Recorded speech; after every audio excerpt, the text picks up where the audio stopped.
আজ আমি বাড়িতে ভীষণই একটি উপকারী ডাল বানিয়ে দেখাবো।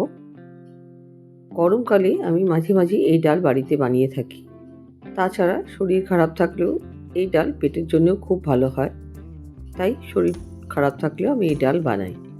তো প্রথমে কিছুটা মুগ ডাল কড়াইতে ভেজে নেব, কাঠকোলাই ভেজে নেব, হালকা লাল করে ভেজে নিয়ে একটি পাত্রে ঢেলে নেব। ঢেলে নিয়ে ভালো করে ধুয়ে আমি এটা সেদ্ধ করতে বসিয়ে দেব। সামান্য একটু নুন দিয়ে দেব, আর এক পাশে কড়াইতে সামান্য একটু তেল গরম করে কেটে রাখা কিছু উচ্ছে নুন হলুদ মেখে ভেজে নেব। উচ্ছেটাকে একটু লাল লাল করে ভাজবো।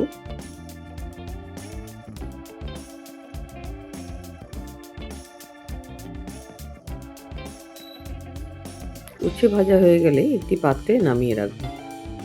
এরপর ওই সেদ্ধ করা ডালের মধ্যে সামান্য কিছু লাউ আর কিছুটা সজনে ডাঁটা সেদ্ধ করতে দিয়ে দেব। আমি একটু জল বেশি করেই দেব, যাতে সমস্ত কিছু ভালো করে সেদ্ধ হয়ে যায়।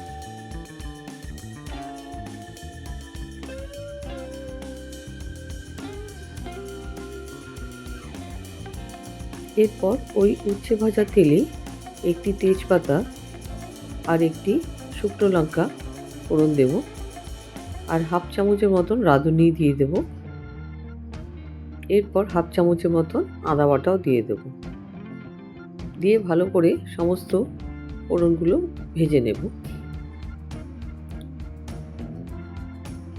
আদা একটু লাল লাল ভাজা হয়ে গেলে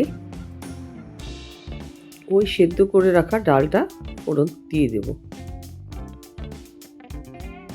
দিয়ে ভালো করে ফুটিয়ে নেব। একটু ফুটে গেলে হাফ চামচের মতন চিনি দিয়ে দেব, আর ভেজে রাখা উচ্ছেগুলো দিয়ে দেব। দিয়ে সমস্ত কিছু ভালো করে ফুটিয়ে নেব। অনেকেই এই নিরামিষ ডালে সামান্য ঘি দিয়ে থাকে, কিন্তু আমি দেব না, কেন আজ সত্যি শরীর কারোই ভালো নেই বাড়িতে। তো এরকম পাতলা ডাল করেছি যাতে খেয়েও সবাই ভালো থাকে। আমার ভিডিওটি ভালো লাগলে লাইক আর সাবস্ক্রাইব করে দেবেন।